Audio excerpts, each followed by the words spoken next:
lessons somewhere else. You have an illegal copy. Please notify us, and we will take immediate legal action against the seller.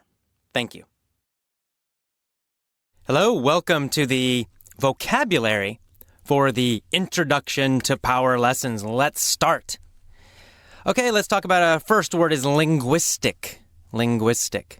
Linguistic means related to language or about language. It's an adjective. So, linguistic factors. I mentioned linguistic factors. A factor is an element. For example, it's a piece of something.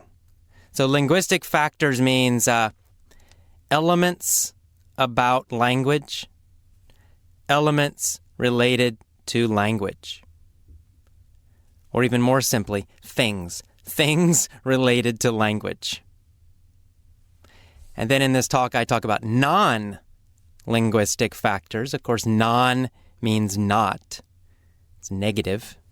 So non-linguistic factors means things not about language. Things not related to language. So in the talk, I'm talking about, for example, two different things. One are emotional factors, right? Emotional elements, emotional things. And then the other is linguistic factors. So for example, study method. That's a linguistic factor. It's connected to language learning very directly. It's a linguistic factor. It's a language-related thing. On the other hand, emotion is not directly related, is not directly connected to language learning. At least most people don't think so. So it's a non-linguistic factor. All right, great. So that's linguistic and factor. Let's talk about next subconscious. I mentioned the word subconscious. Sometimes you hear the word unconscious is another synonym for that, but subconscious means something that is under your normal thinking. So for example, if you're quite hungry, suddenly you find that you're hungry, but you're busy, you're thinking about something else.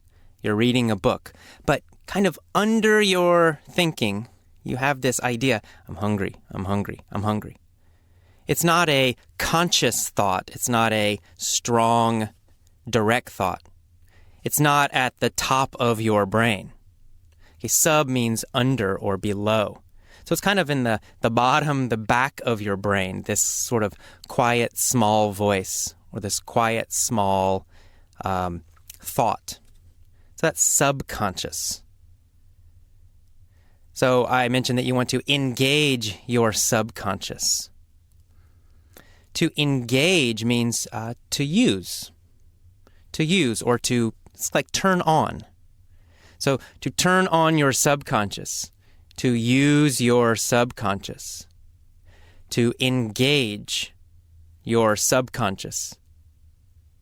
It means you want to use those emotions that are in the back of your brain or the bottom of your brain. You want to use that quiet voice. You want to use those strong emotions that are kind of in the back because they're very powerful. So engage your subconscious means use those. It means choose to use them in a powerful way. I also talk about engaging your physiology. Physiology.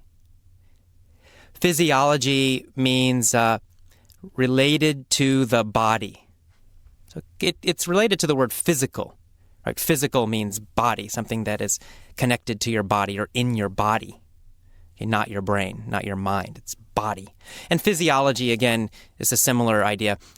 Physiology means what is happening in your body. It's the systems in your body. It's the parts of your body.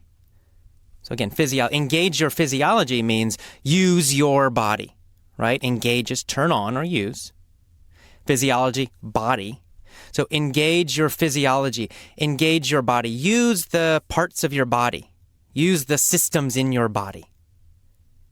That's what that means. All right, great. Next, let's talk about the word peak.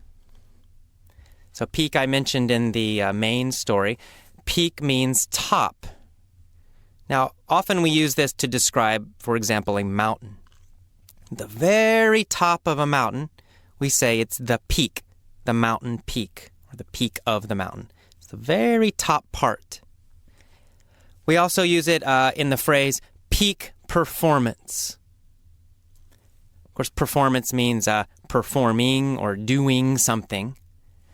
Peak means top, so it means doing something in a top way, in the very best way. Sometimes we use this with sports. Say he is a peak performance athlete. He's a top performing athlete. He's the very best performing athlete. So that's, again, peak meaning top, very top, or sometimes meaning best. Okay, so peak meaning top, so emotional state. I talk about peak emotional state. So top or best, peak. Emotional, of course, feelings.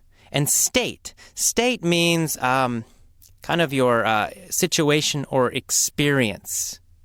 So an emotional state means it's the general emotional feeling you have right now. So I might say, I'm in an angry emotional state.